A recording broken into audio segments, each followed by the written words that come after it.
But Simon the Zealot would have absolutely loathed Matthew. He would have despised Matthew. He would have disdained Matthew, because Matthew approached life from a radically different perspective. Why would he have loathed him? Matthew was quite different than Simon the Zealot. His story is told in the Gospel of Matthew chapter 9, where we find Jesus calling Matthew as he had called Simon the Zealot to be one of his followers, his first disciples. Listen to the words of the text as it describes how Jesus called Matthew to be his follower and to sit alongside Simon the Zealot among the 12 disciples. The text says, as Jesus went on from there, he saw a man named Matthew sitting at a tax collector's booth. Jesus said to this man, Matthew, "Follow me." And when he said, "Follow me," Matthew got up and followed him. There's a staccato-like nature in those words. Jesus sees Matthew sitting at the tax collector's booth. Jesus looks at Matthew and says, "Follow me." Matthew immediately, without hesitation and without reservation, stands to his feet and begins to follow Jesus. Then the text says in verse 10, while Jesus was then having dinner at Matthew's house, many of the other tax collectors and the sinners came and ate with him and his disciples. So, when the Pharisees saw this, they asked his disciples this question: "Why does your teacher eat with tax collectors and sinners?" On hearing this, Jesus said, "It is not the healthy who need a doctor, but rather it is the sick who need the physician. Go and learn what this means." Jesus says, "Understand this about me. I desire mercy and not sacrifice. For I have not come to call the righteous, but I have come to call the sinners." Simon the Zealot, as I said, would have loathed this man Matthew. Simon the Zealot would have said of this man Matthew that Matthew was a sellout. He was, in a very real sense, in Simon the Zealot's mind, a sellout. Why was he a sellout? Because the text says that Matthew was a tax collector. He had not only supported the Roman government, but he had gone to work for the Roman government. Simon the Zealot despised the Roman government. How could you, being a good Jew, go to work for these ruthless Romans? But Matthew did exactly that. The text, the King James Version, says he was a publican, not a republican, but a publican, all right? Meaning he worked for the public. He was a tax collector for the Roman Empire. The Romans loved to have individuals who could smooth over the process of gathering together taxes as much as possible. So they hired people who were from the local area, from the locals. They hired insiders to do the job. So they went out and they hired fellow Jews to do the job of collecting the taxes. Matthew was one of those individuals who had said, "I will go to work for the Roman Empire. I will collect taxes for the empire." When Matthew decided to do exactly that, he lost his reputation, he lost his peers, he lost his friends, because he had gone over to the dark side. He had gone to work for the Roman government, not just had become a tax collector. It was a position of some degree of prestige that offered a lot. In fact, when you read Alfred Edersheim on these words, and Matthew being a tax collector, you find that Edersheim says this, that the tax collectors in that day and time were not only allowed to receive taxes from the citizens and from fellow Jews, but for any amount that they could get above and beyond the taxes, guess what they could do with it? They could put it in their own bank account, or they could put it in their own wallet, or they could bury it in the ground and save it for themselves so they could make a profit. It was possibly a very lucrative career that this man Matthew had gotten in on. Not only that, but the tax collectors in that day and time, when confronted by someone who couldn't pay their taxes, had another option. If someone could not afford to pay their taxes, the tax collectors ingeniously and inventively could loan them the money to pay their taxes and could collect an exorbitant interest rate for so doing. And many tax collectors, most likely including Matthew himself, engaged in that kind of activity. Matthew was making a good living. He was making a good living working for the Roman Empire. He was making a good living at the expense of his fellow Jews, his friends, his peers, his running buddies. Because of that, Matthew was considered to be a social pariah among his people. No one cared for the tax collector. No one liked him. Why? Because Matthew had gone over to the dark side. The tax collector in Matthew's day was considered to be an absolute 100% traitor. He had abandoned everything that his life had stood for. He had given himself over to materiality. He had given himself over to greed. He had given himself over to the evil Roman Empire. He had sold out of self-interest. And yet, Jesus is making his way from Capernaum. The text says he looks over. He comes to a busy intersection where lots of trade is taking place there in the city. That's where the tax collector would set up their booths to take taxes on all the trading that was happening. He looks across the way and he sees this man Matthew sitting at the booth.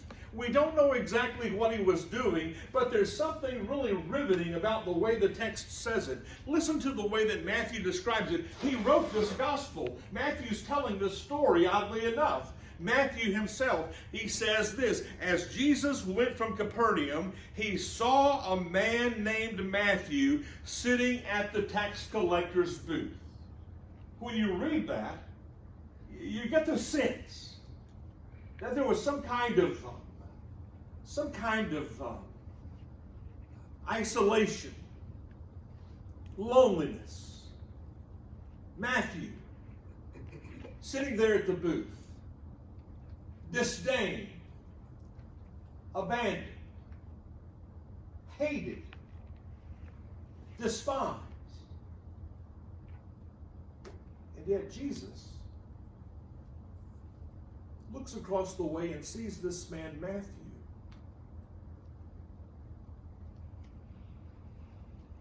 Looks beneath the surface at more than the externalities of working for the Romans, being a tax collector, being a materialist. He looks beyond those realities in Matthew's life. And he says to him these words: Matthew, follow me. Follow me. William Barclay says this: there was never a more unlikely candidate for the office of apostle than this man Matthew. Matthew was what the King James Version calls a publican. He was a part of the publicani, the tax gatherers. They were called that because they took and often robbed the people of their money. That first statement says it all. There was never a more unlikely candidate to follow Jesus than this man Matthew. I read that and I thought, Matthew more unlikely than Simon the Zealot? Seems so. As we're thinking about these disciples, here's what we're asking ourselves. What can we learn from them about our own discipleship?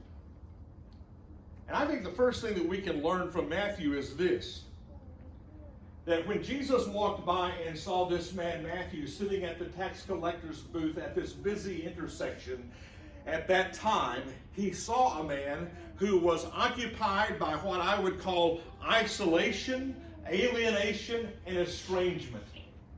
Matthew was a man who was suffering from isolation, he was suffering from alienation, he was suffering from estrangement. I thought about that and I thought we would do well to ask ourselves this morning this question.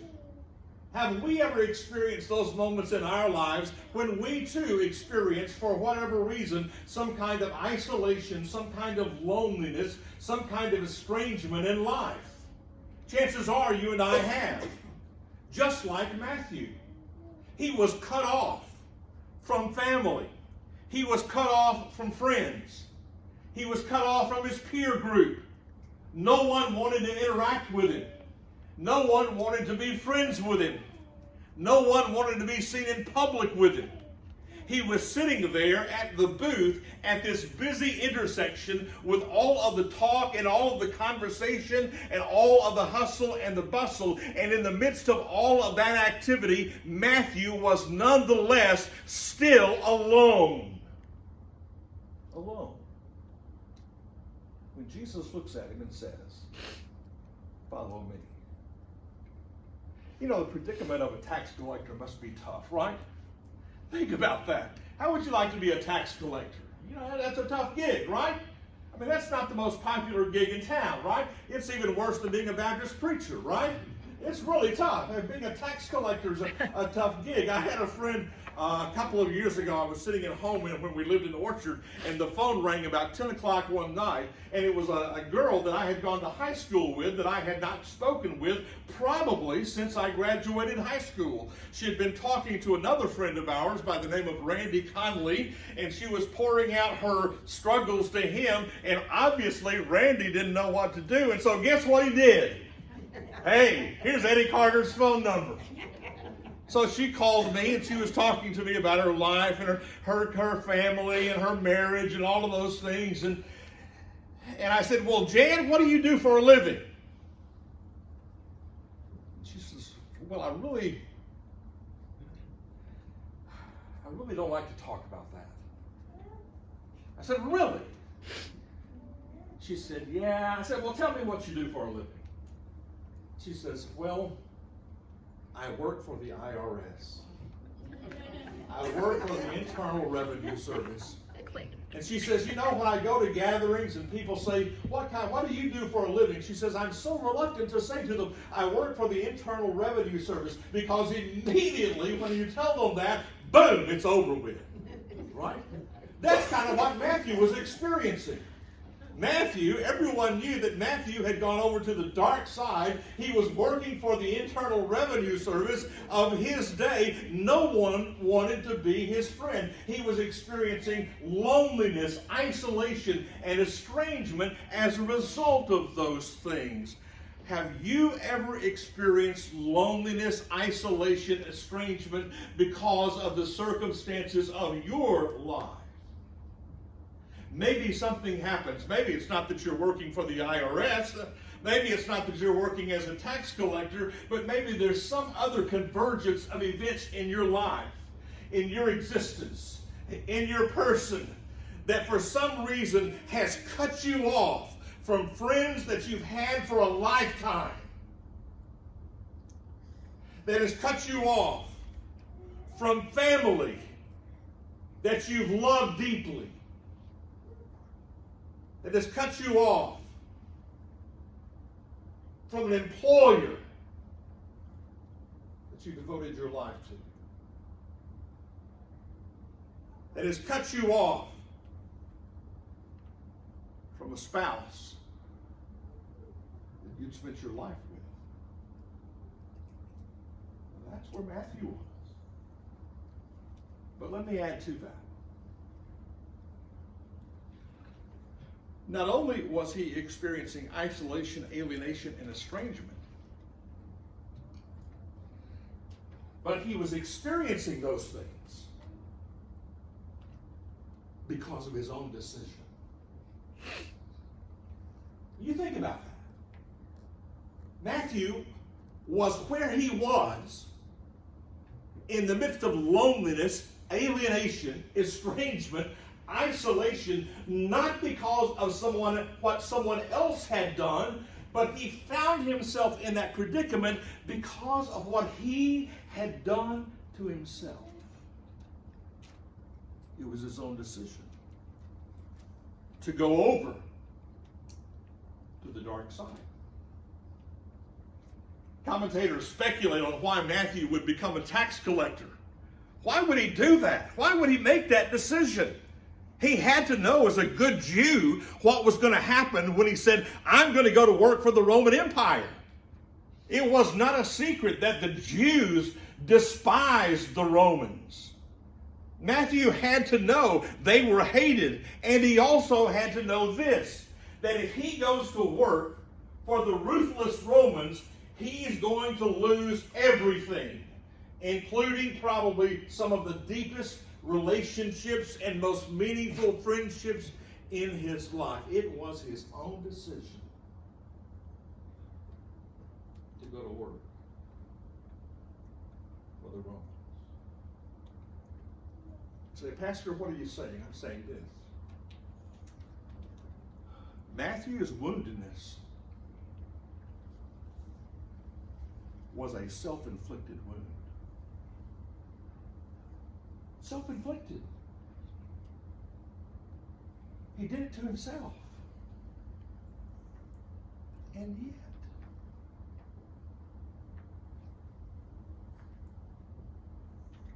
Jesus looks at him and says, even though your wound, Matthew, is self-inflicted,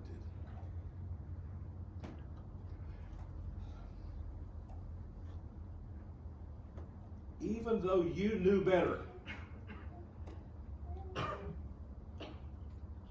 follow me. We'll fix this.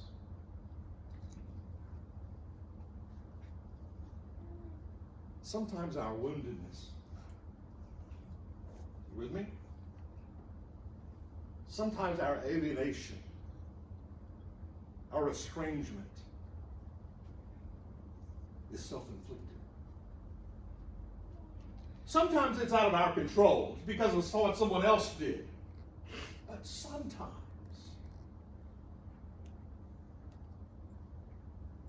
I did it to myself.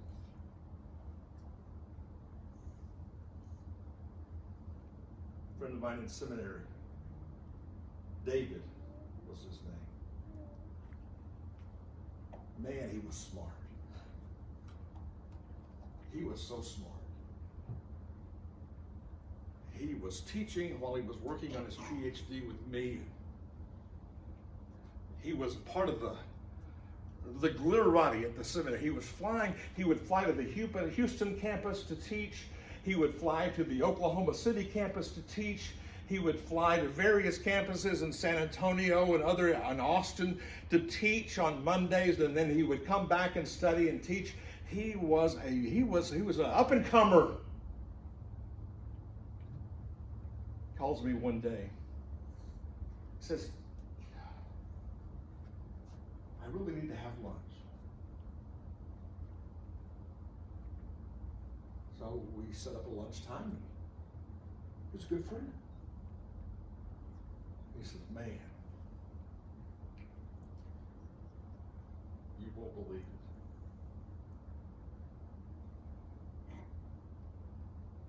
My life is coming apart.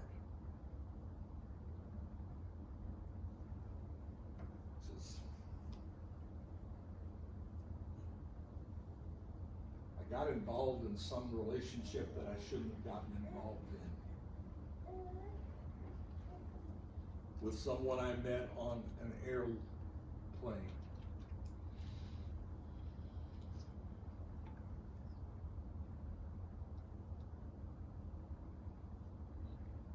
My wife is gone. I've been kicked out of the PhD program. I've been fired from teaching. I have no income. I don't know what I'm going to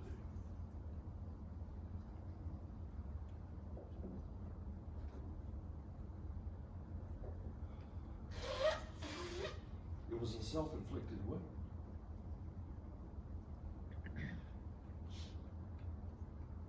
When we experience those kinds of self-inflicted wounds, or when we see someone, encounter someone, or asked to talk to someone who's suffering because of a self-inflicted wound, we have to think of Matthew.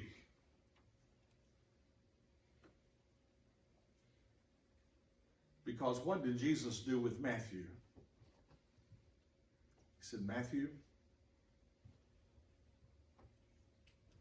follow me,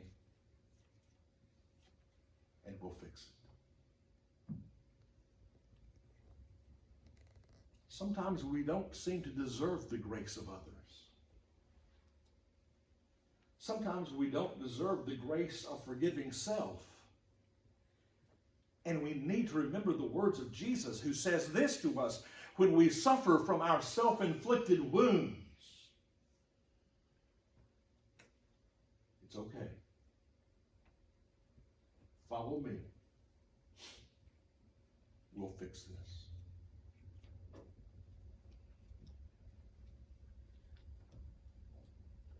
Third thing I notice about Matthew is very interesting.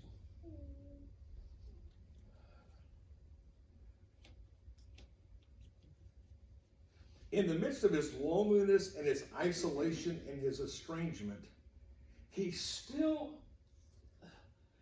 looking for a peer group. You see that in the story? Jesus comes over to his house, but who else comes over to his house? A bunch more tax collectors. A bunch more folks who work for the Roman Empire. A bunch more folks who were outcast. This was a gathering of the outcast at Matthew's house. That tells me that Matthew, even though he had been distantiated, estranged from all of his friends, he still was yearning for a sense of community. And where did he find community? He found community with a group of like-minded folks. Aristotle says this. Aristotle says this here. Teaching philosophy, Aristotle says, there's something about you and me. And he's right. There's something about us that by nature we are just social beings. He called them us political beings. Social beings. We want to be a part of a group and we want to be accepted. Matthew found acceptance with people that were just as much Slim Shadys as he was. My friend David, can I tell you this? My friend David lost everything, didn't know what to do. You know what he did? He was looking for a new peer group, looking for another crowd to run with. You know, he's looking for another group of, we might say, Slim Shadys. You know where he went? He went to law school. He went to law school, right? Seems like the perfect crowd, right? They're thinking about one thing worse than being a tax collector is being a lawyer, right? So he goes, why? Why would David? Because he was still looking for that peer group. He was still looking for the relationships. He was still looking for the social interaction. He was still looking for the purpose and the meaning in life and to be surrounded by people like him. And that's what Matthew did. Here's what we do.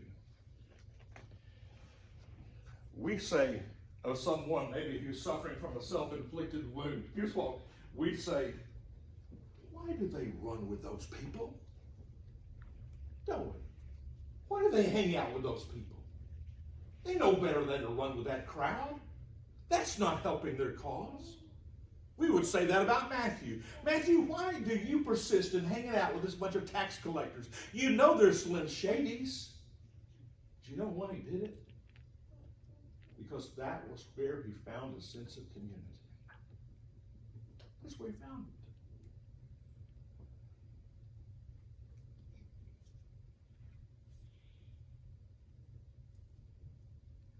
Sometimes our children run with who they run, for better or worse, because they're finding community there and they're not finding it over here. Sometimes things happen in marriages because people find that sense of community over here rather than at home. But regardless, the interesting thing about this story is this. In the final analysis, Jesus looks at Matthew and he says, "Follow me. We'll fix it all, and we will surround you with a better class of friends in your life. I'll give you community." First Lawless Baptist Church. We have to make sure in all of our churches, but especially in this church, that folks like Matthew don't have to go to the dark places to find community,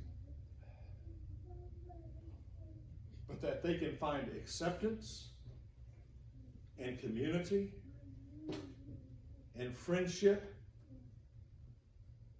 and authenticity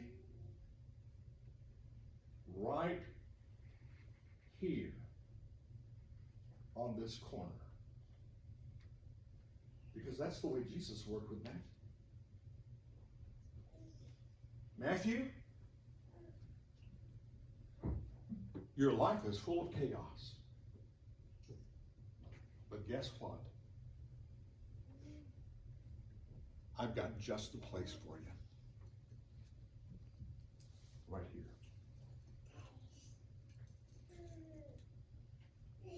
That's church. That's the way it's supposed to work. Because if we don't provide that, I guarantee you that they're going to find other places to be. And many aren't here today just because in some church in their history, they didn't hear those words. Suffering from a self-inflicted wound? That's okay. Welcome to the club. Follow me. We'll fix it.